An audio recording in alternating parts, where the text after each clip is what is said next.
Fala moçada, aqui é o Lucas do Universo Antares de novo, para a continuação dos nossos resumos da Ilíada. A gente fez o resumo do canto 11, que terminou com o Patroclo, o amigão do Aquiles. É uma figura importante aí para o que vai acontecer a partir daqui. O canto 11 terminou com o Patroclo encontrando um amigo dele, um outro amigo dele, que está machucado ali, e ele para ajudar com esses ferimentos do amigo. E ele tem aquele clique assim, de que ele devia fazer alguma coisa, né, por essa batalha.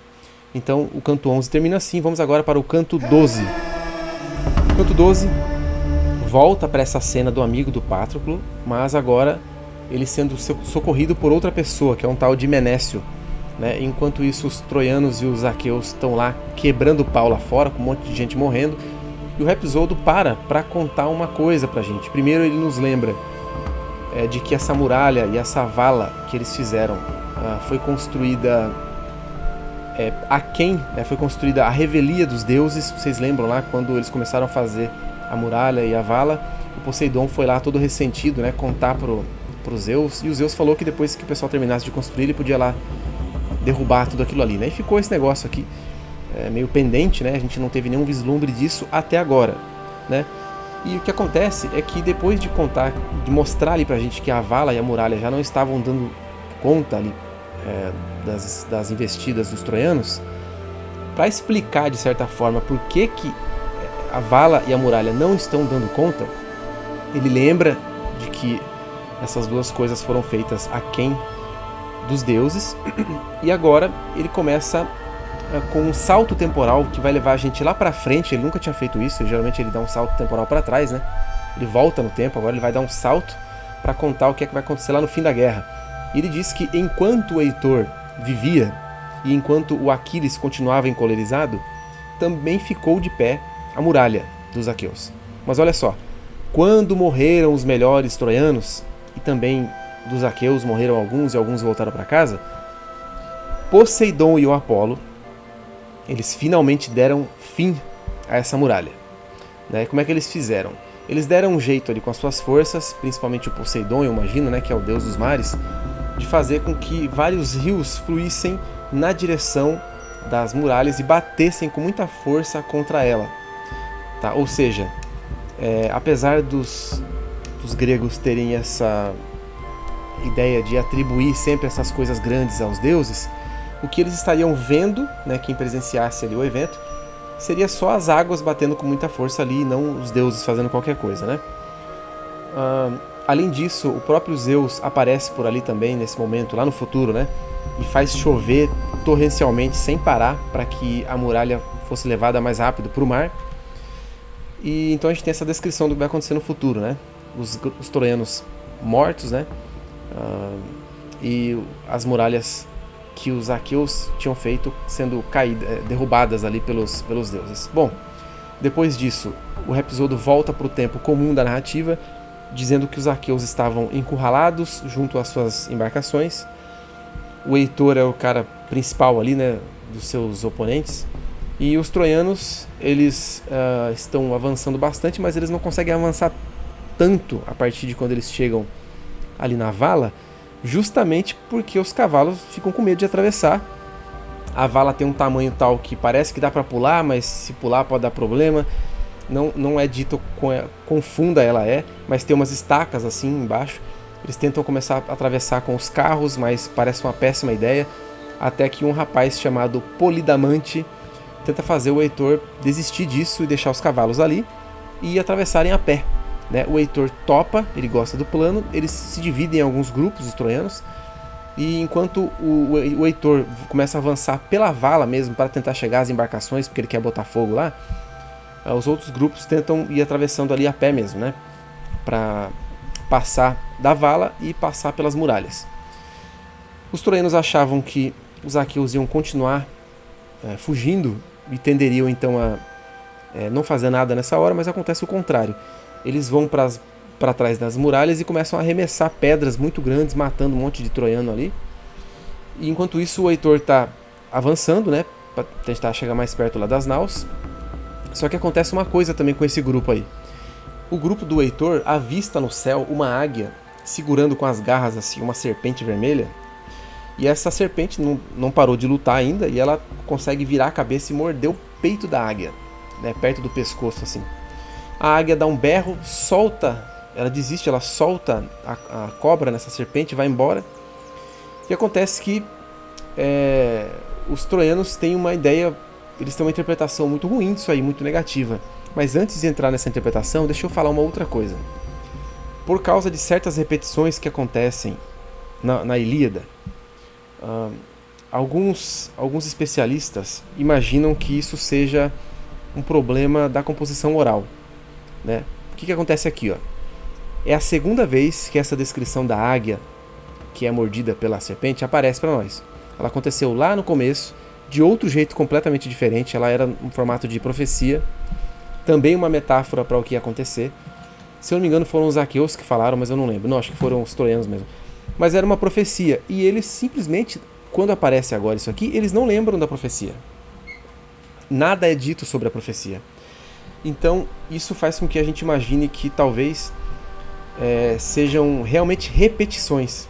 São eventos que eles estão repetindo por não saber que eles já contaram. Entendeu? Como é que isso teria acontecido? Para começar, que o cara não tinha ali um Word para ele buscar as palavras-chave, ele não tinha a internet, ele não tinha nada disso, né? Eram rolos e mais rolos de texto escrito, né? De muito texto, de muita informação na cabeça de quem quer que estivesse roteirizando esse material aí das composições da tradição oral. Então ele dificilmente teria um controle exato do que ele estava produzindo, lembrando que provavelmente, assim, se é que foi um cara específico, um cara só que fez essa composição, ele não inventou essa história, certo? Ele não inventou essa história. Então o que acontece aqui? Essa composição foi feita a partir de várias versões da tradição oral, né, que era cantada ou contada por pessoas diferentes, todas sobre a Guerra de Troia. Mas, apesar de que esses caras com certeza tentavam corretamente contar direitinho todos os detalhes, esses poetas aí, eles não tinham 100% de precisão do que eles estavam cantando, certo? Inclusive de um para o outro, né, mudava as coisas, né? Então esses detalhes, eles acabavam aparecendo nas diferentes composições da Guerra de Troia em situações um pouco diferentes, tá? Como é o caso aqui dessa descrição da águia e da serpente, mas tem várias outras. Eu devia ter comentado isso anteriormente, já quando as primeiras vezes apareceram. Talvez eu faça um vídeo sobre isso, tá?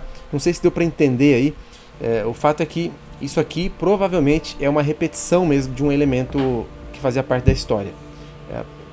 Algumas pessoas colocavam esse elemento em um lugar e outras pessoas colocavam em outro, e o Homero colocou as duas vezes. Eu não sei se deu para entender exatamente aqui, mas você pode deixar nos comentários. Se você achou difícil, eu posso fazer um vídeo mais elaborado, mais didático para explicar isso aqui, tá?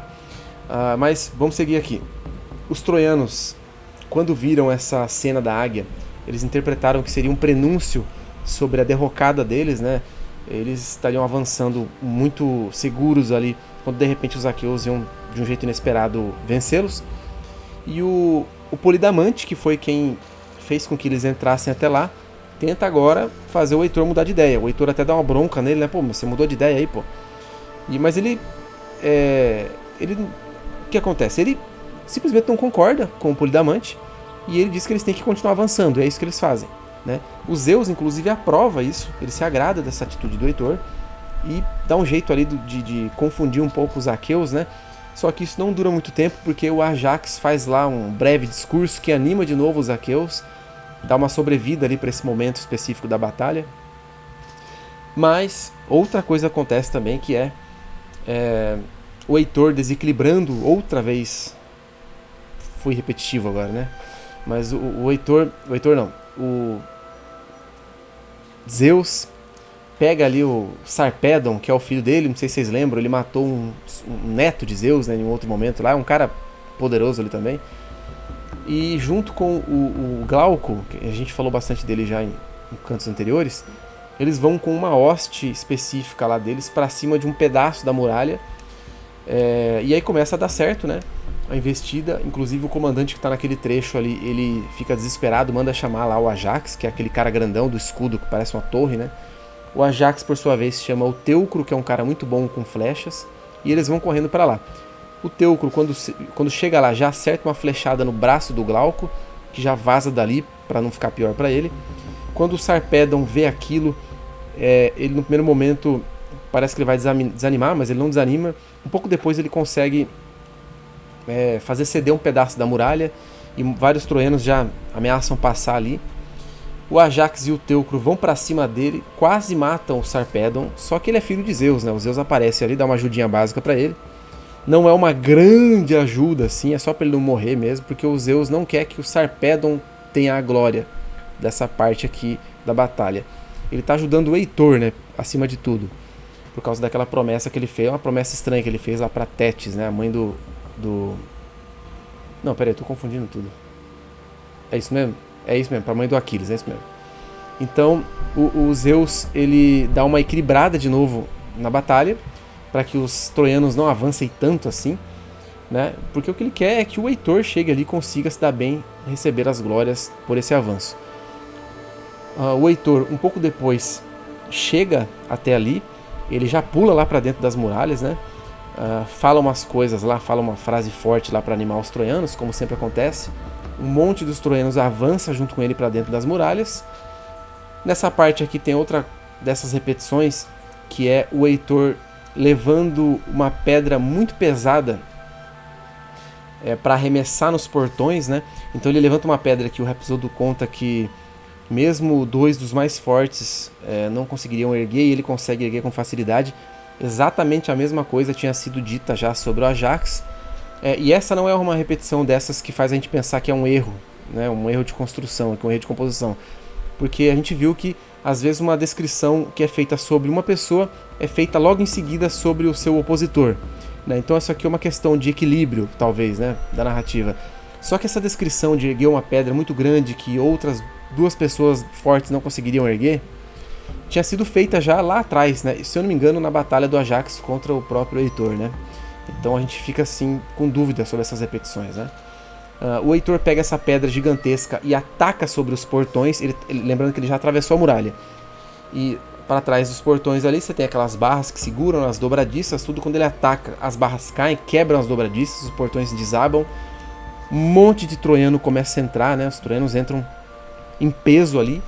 E o canto 2 termina dizendo que os aqueus eles começam a correr para suas embarcações, com uma gritaria, um desespero danado, né? E a gente agora fica aqui naquela expectativa para ver o que é que vai dar, né? O canto 12 termina assim, né? Se você viu a nossa live sobre a Ilíada, você vai ter já uma ideia do que pode acontecer aqui, né? Então não perca as notificações aí, fique de olho no canal. O próximo vídeo logo sai. Até mais.